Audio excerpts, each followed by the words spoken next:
been the Speaker of the House. He's been a vice presidential candidate. He's been the chairman of the Budget Committee, been the chairman of the Ways and Means Committee. He's the smartest kid in the room, whether it's tax, budget, health care, entitlement reform. But those are not the things that I will remember most or remember most dearly about him. Paul was my favorite member of Congress before I ever got to Congress. When I was trying to make the transition from a courtroom to a congressional candidate, I would read his roadmaps to recovery. I would read his speeches. I would watch his interviews. He was smart. He was persuasive. He was contrasting, but not in an overtly confrontational way. He didn't need note cards during a debate. He didn't need staff to whisper the answer in his ear. He was, to me, as a candidate for Congress, exactly what our party and our country needed, which was a smart, persuasive, contrasting person who understood and knew the issues. So when I got to Congress in 2011, I made it my mission that I was going to meet Paul Ryan. So after orientation and we're sworn in, I went by his office in Longworth. No appointment, just showed up. Sat by his receptionist and said, I'm not going to leave until I get to meet Paul Ryan. If you're ever thinking about running for Congress, don't do that. So he came out, and the very first thing I said was, Mr. Ryan, I would like your autograph. And he was awkward and shocked and embarrassed. If you're ever thinking about being a member of Congress, don't ask a colleague for his or her autograph either. But he gave it to me, and then he took me in the office and he said, look, we're peers, we're colleagues, we're equals. We don't ask each other for autographs. Let me tell you what else you don't do. You don't ask your colleagues to call your Tea Party groups in 2011 who are mad at you because you continue to vote for continuing resolutions. You don't ask your colleagues to do that. And I didn't ask. He volunteered. I was catching a lot of grief back home. When you're surrounded by Mick Mulvaney and Jeff Duncan, you're going to catch grief if you vote for CRs. And I was sharing with Paul, I don't know how to handle this. They're telling me don't vote for any more CRs. And Paul said, I'll call them. Give me their numbers. I'll call them. And the chairman of the Budget Committee called other people's problems. And he said, this is not ideological, it is strategic. And to Paul, it is never personal. It is always policy. From then on, I saw Paul most often in the gym. How you lift weights for 8 years and still have such little muscles is amazing to me. But if you think about it, Kevin McCarthy has worked out for 8 years and done cardio, and he's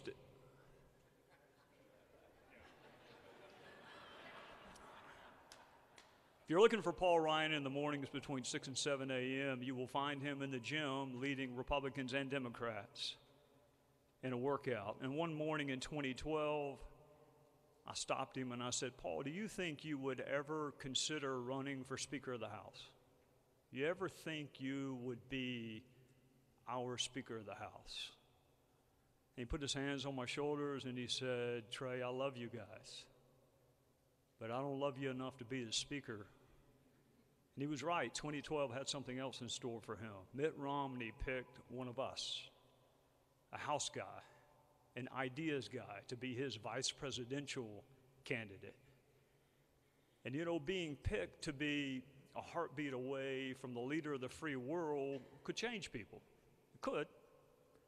But for those of you who remember Paul's trip back to Capitol Hill during his candidacy, he had not changed one bit. Same policy-centric, modest, doesn't want to be the center of attention guy that he always was. And the election didn't go his way. So he suffered disappointment on a national scale. And that can change people too. But it didn't. He came back to the House of Representatives. He was the chairman of the Budget Committee. He was going to be the chairman of the Ways and Means Committee, and then he got that, and that was his dream job. Ways and Means Chairman Paul D. Ryan.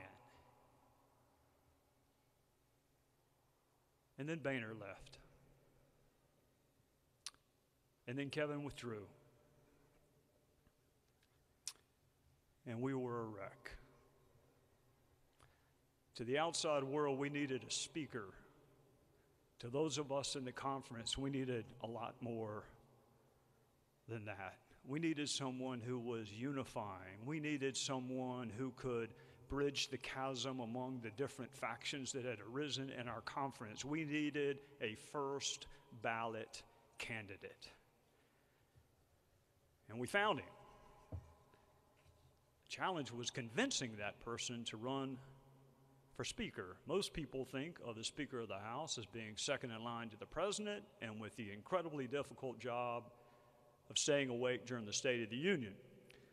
To the members, being the Speaker is much more than that.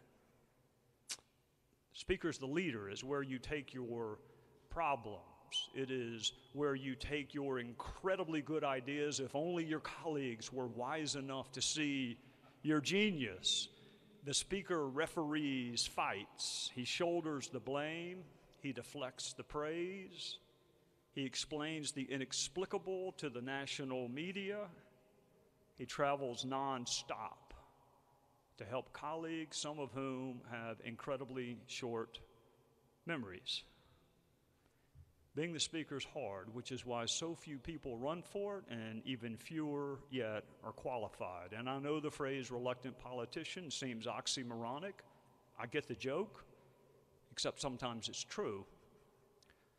Sometimes there is someone like a Paul Ryan, and I can tell you without fear of contradiction, Paul Ryan did not want to be the Speaker of the House. He supported Kevin McCarthy with every ounce of his fiber.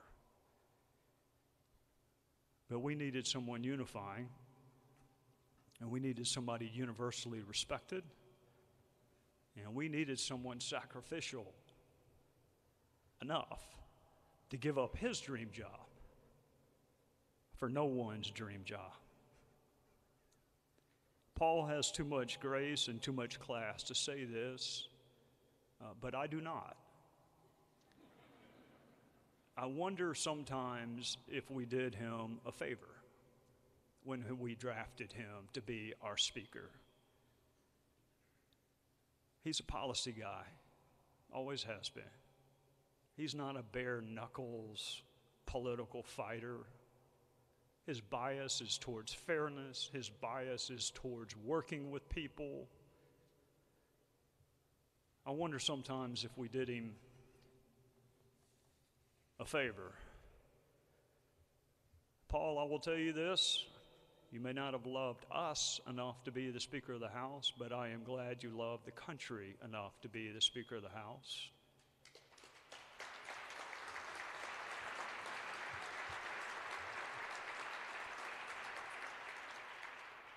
And my sadness is not that you are leaving. My sadness is I don't know how many Paul Ryans there are behind you, and how many young men and women like you would choose to enter the current political environment for public service. So you were right when we met 8 years ago. We are peers. We are colleagues. We became friends. But Paul, you are wrong about one thing.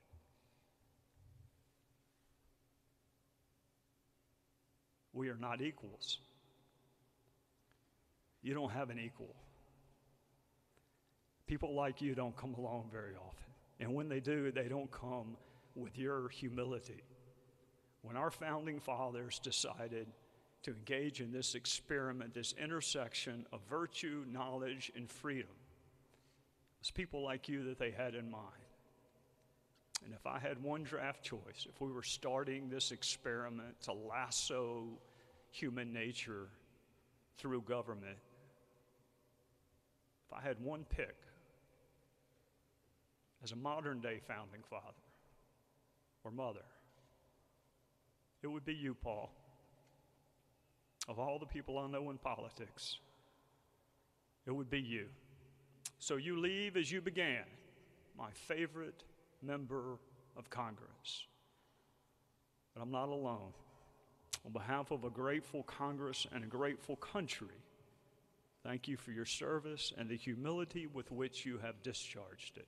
Ladies and gentlemen, the Speaker of the House, Paul D. Ryan.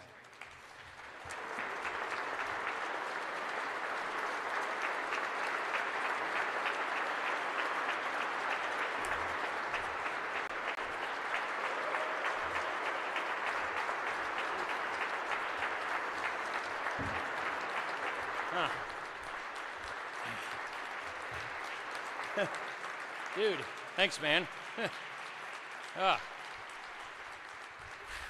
Thank you, Bet. Thank you, everybody. Thank you. Hey, Bob. Please. Please. Hey, Rice.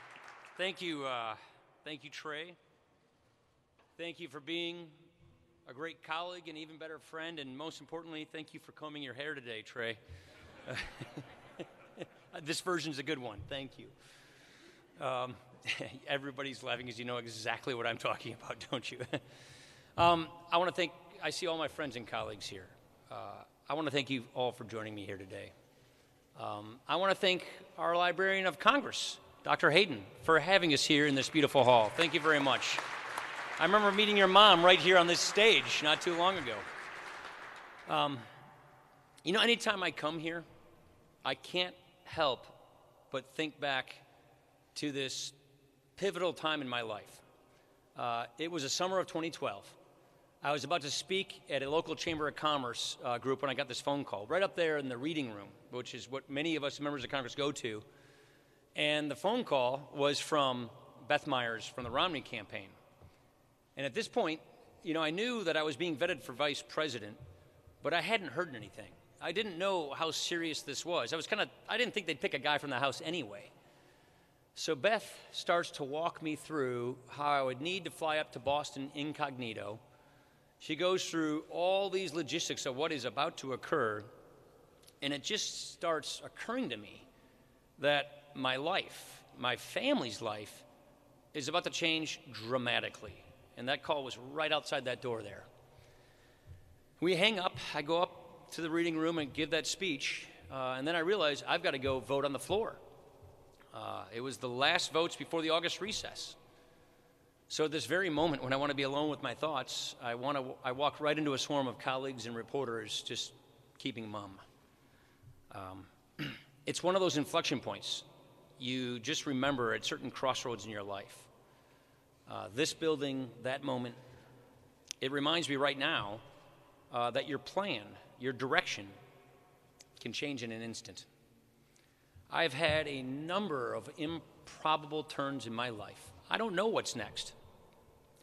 But before I go, I am grateful to have the chance to share a few thoughts and to say goodbye. I'm grateful to say goodbye to you, to this job, and to this incredible institution we call the House of Representatives. A long time ago, I came here to Capitol Hill as an intern for one semester in college. The plan was pretty simple. One semester here in Washington, learn something, that's it. Since then, I have been surrounded by some incredible people. The mentors who helped set me on the right path. Jack Kemp, Bill Bennett, Bob Woodson. The intellectual giants who guided me in the things that I wanted to pursue. The people of southern Wisconsin who gave me the chance to work for them. The staff who always made me better. The president and the vice president for being my partners in government. The colleagues who became lifelong friends. And of course, my family. This whole thing started as a family affair. My mom, my brother Tobin, my sister-in-law, they ran my first campaign. My mom was my scheduler And so no one would turn down your mom when she calls to ask you to go speak to their group. It was a great setup. But it ends with family too. I would not have been able to serve as speaker were it not for the sacrifices that Jana, Liza, Charlie, and Sam made. Being a husband and a dad is everything to me. So we have come a long way together in this improbable journey. So from the bottom of my heart, thank you all. Thank you.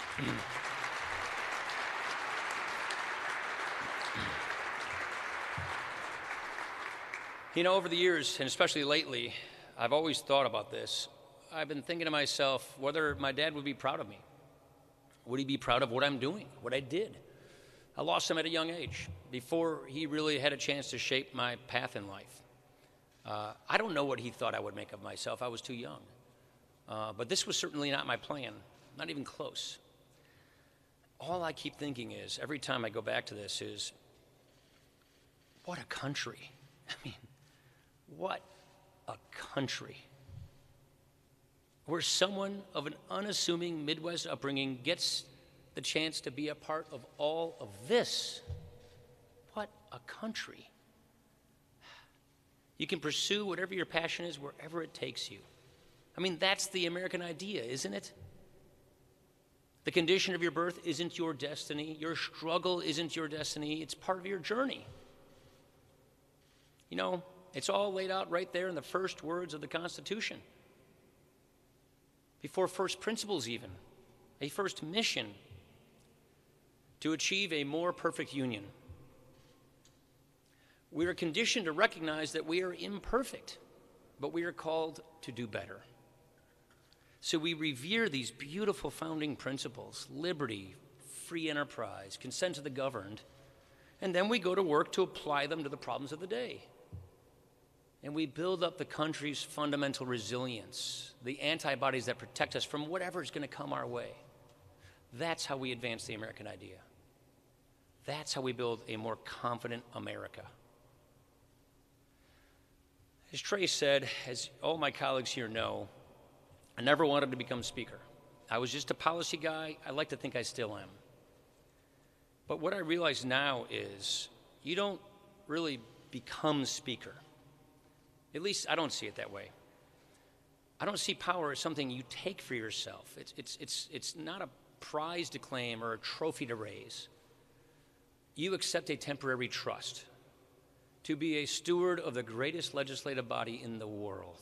And it is an awesome thing. Again, just recently, the people have spoken. And soon the House will become the care of a new majority and what I know will be a spirited Republican minority. I wish the next leaders well. But it is precisely because this is so momentary, it's because you are here for just a small part of history that you are inspired to do big things. And on this score, we have achieved a great deal. We have much to be proud of. 3 years ago, when we last gathered in this hall, we began a great journey to set our nation on a better path, to move our economy from stagnation to growth, to restore our military might, and we have kept our promises. This House is the most productive we have had in at least a generation. To date, we have passed 1,175 bills, more than half of them with bipartisan support. And, because it is my duty as Speaker, nearly 750 of those bills are still stuck in the United States Senate. But the rest of them made it into law, and that's an enormous achievement. Now, we have taken on some of the biggest challenges of our time, and we have made a great and lasting difference in the trajectory of this country. We began a historic rebuilding of our military and our national defense. We enacted new tough sanctions on some of our biggest foes. We ushered in a new career and technical education system, something so many of us have been talking about for so long. Record regulatory reform to help small businesses. A long-sought expansion of domestic energy production to be followed by America's new energy dominance. To stem the tide of opioid addiction, the most significant effort against a single drug crisis in congressional history. Criminal justice reform to give more people a chance of redemption, making its way through. We're doing this all the way up to the end. A landmark crackdown on human trafficking that is already yielding results in saving lives. A VA with real accountability, and finally, better care for our veterans. And after years of doubt, years of the cynics saying that it could not be done, we achieved the first major overhaul of our tax code in 31 years.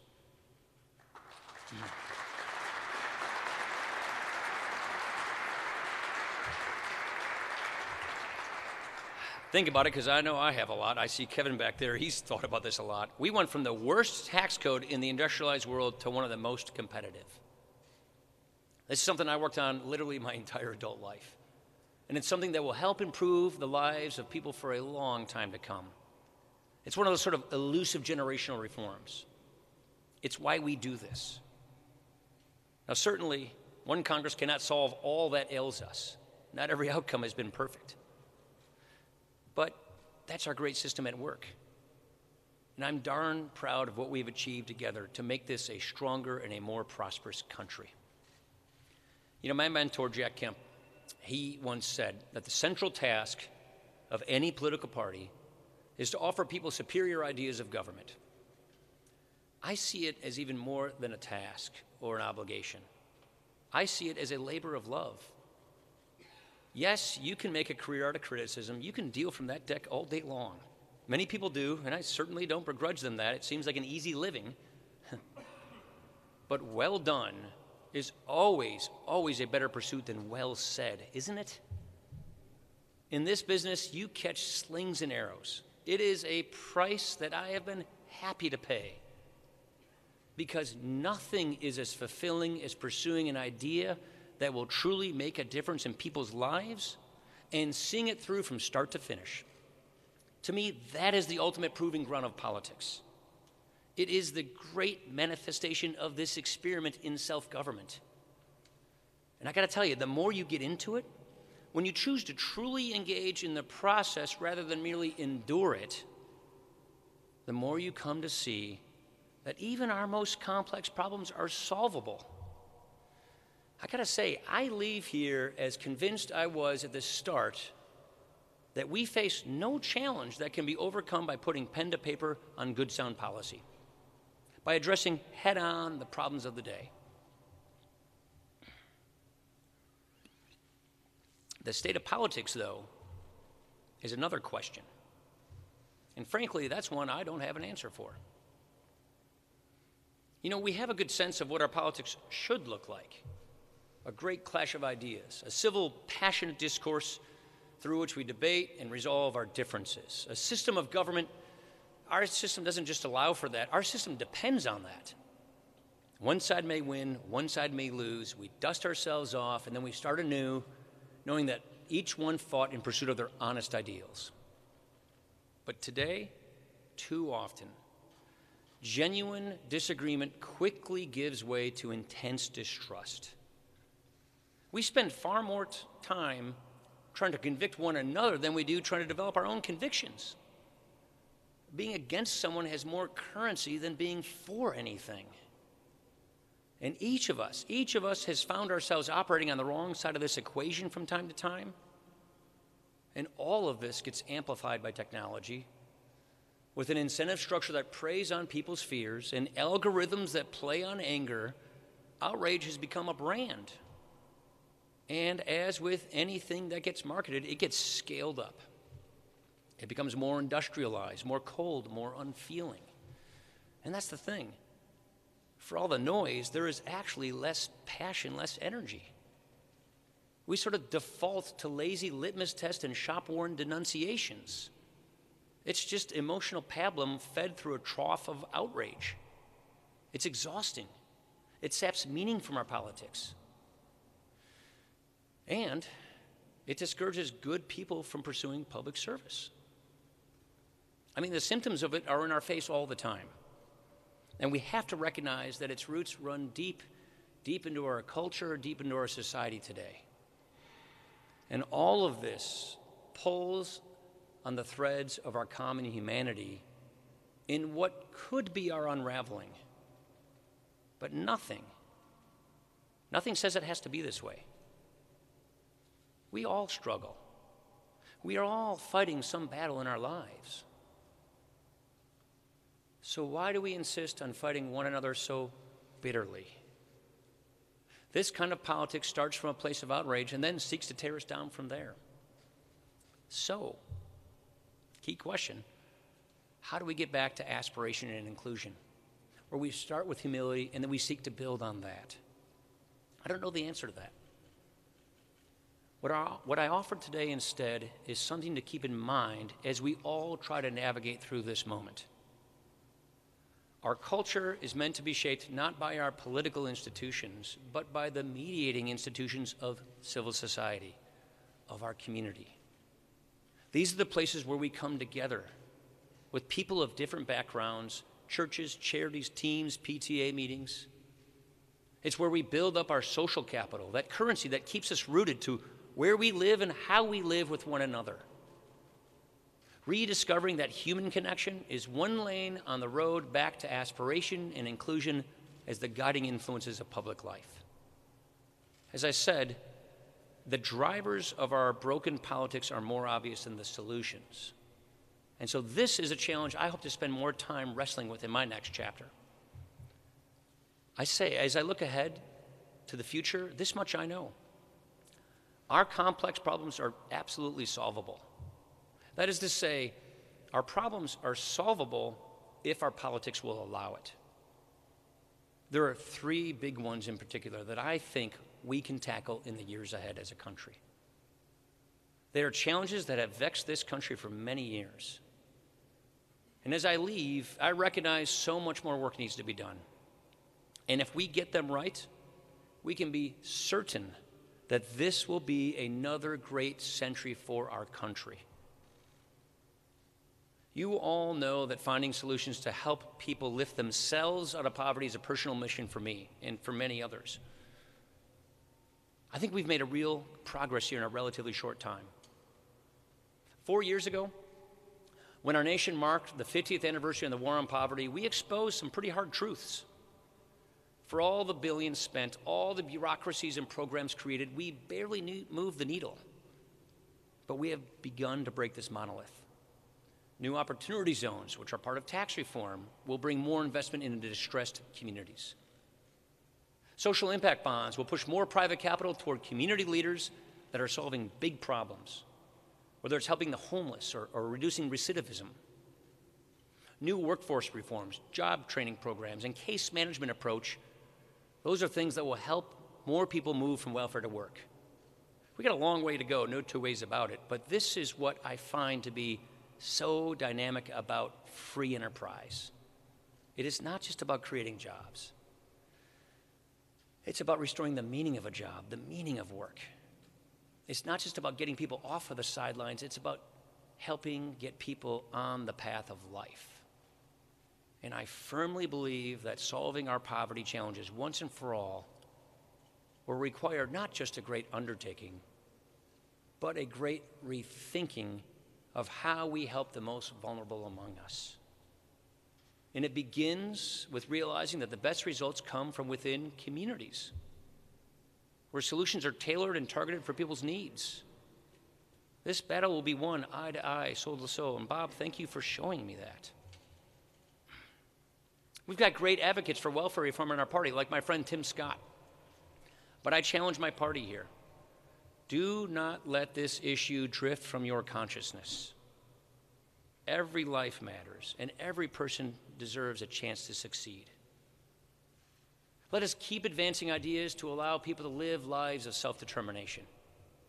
This is great work, and we can achieve this. Second, I believe that we can be the generation that saves our entitlement programs. Frankly, we need to be. And I acknowledge plainly that my ambitions for entitlement reforms have outpaced the political reality, and I consider this our greatest unfinished business. You know, we all know what needs to be done. Strong economic growth, which we have, and entitlement reform to address the long-term drivers of our debt. Our revenue is about to return to its 50-year average. What continues to plague us is a mandatory spending system that is deeply out of balance and unsustainable. This was the case when I came here 25 years ago, and it is the case today. Not too long ago, few were willing to recognize the scope of this problem, let alone engage on solutions. Our government wasn't even inclined to examine our long-term fiscal picture. It didn't even work that way. We had to go about changing the debate before we could begin to even try and change people's minds.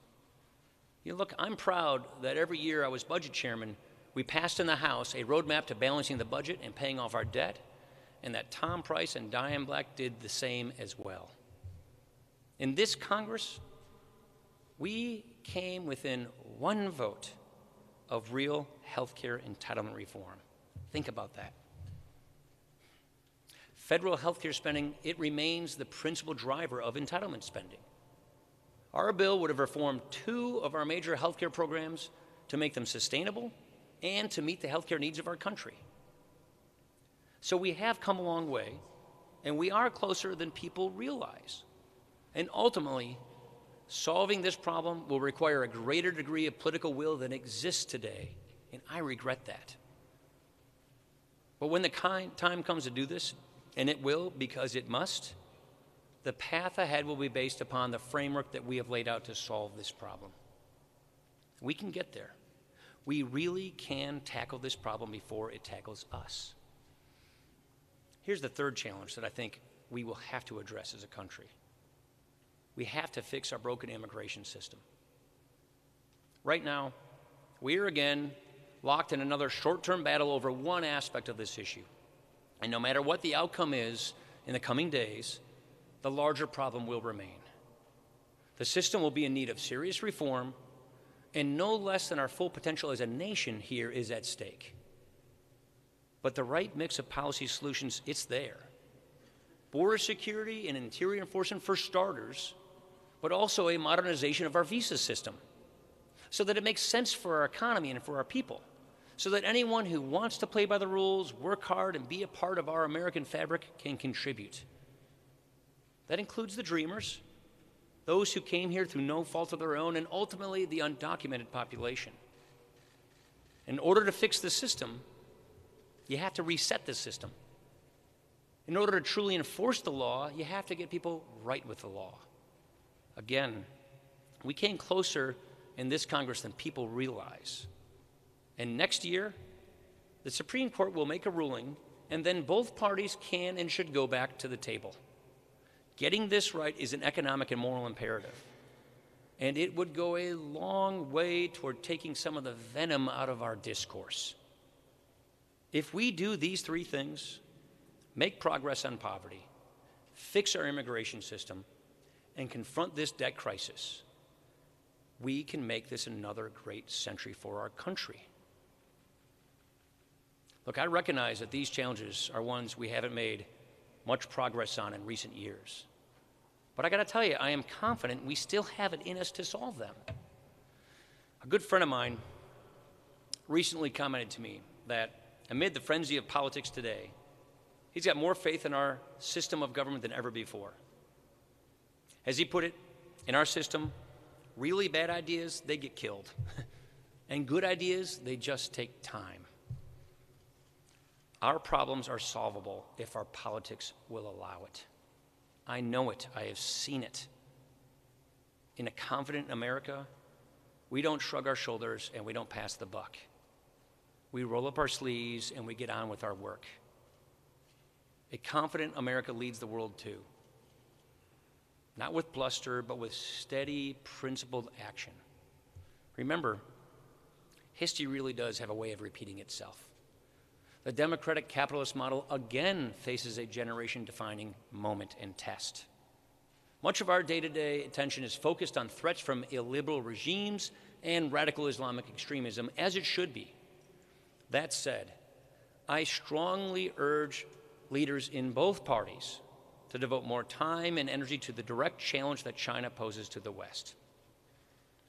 China unabashedly offers an alternative in the form of an authoritarian model with a veneer of 21st century capitalism. And the sense I get from when I've been traveling overseas as speaker is that our allies wonder whether we're really still in the game here or not. When we show that our way of doing things still has juice, that we can do the most good for the most people, liberty gains ground. When we get complacent, we risk seeing more countries go in the direction of the autocrats. A confident America, it stands up to its challengers by committing to the pillars of international relations, by leading.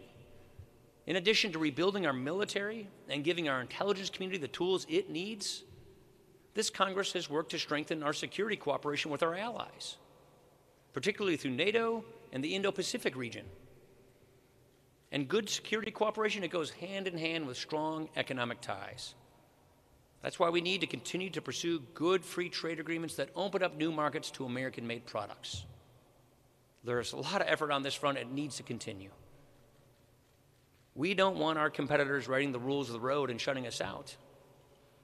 And a confident America exercises clear moral leadership. We need to continue to work together to promote things like Global Health Initiative, fight human trafficking, and be a voice for the voiceless. Our economy is strong. Our military might is second to none. And clear American leadership in the world makes the most of both of those things. So for each of the challenges that I have discussed here today, there are people of goodwill in both parties who are ready and willing to take action. Everyone does not need to agree on everything, and everyone doesn't need to disagree on everything either. All you need is enough people of good faith willing to take up an idea. That's a good start. So what comes next? Well, we're going to have a lot of new faces around Congress next year.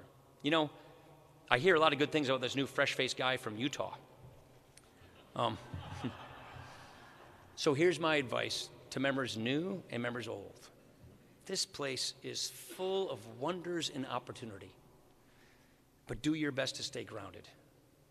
The way I think of it is either you change things or things change you. So you have to keep your sense of self. You got to work hard around here at staying who you are. Insist on it. It's what I've been praying about literally every morning since I first came here, to keep my sense of self. I knew when I took this job, I knew when I became speaker, I would become a polarizing figure. It just comes with the territory. But the one thing I leave most proud of is that I like to think I am the same person now that I was when I arrived. Still, never forget that excitement that brought you here. Remember how awestruck you felt the first time you stepped on the House floor. Keep that feeling, especially when the so-called experts tell you need to tack this way or tack that way. Hone your abilities to advance ideas.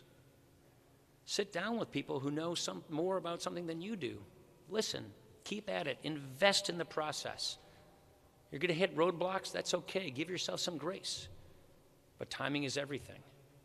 So you have to get it right. You have to be prepared. You may not get too many shots at it, so you have to be ready when the moment for action demands action. And focus on good relationships with your colleagues. Get to know people on the other side of the aisle. Get to know the human side of serving with people. Build personal relationships so that it's not just transactions. You want real relationships. Having real relationships, that will help you overcome pitfalls and build trust. I see a lot of real relationships right here in front of me. And most of all, when you give your word, you have to keep your word. It's really important. Give your word only, though, if you can keep it. And keep a balanced temperament, a sense of gratitude. Which brings me to this. To everything there is a season, and for me, this season of service is coming to a close.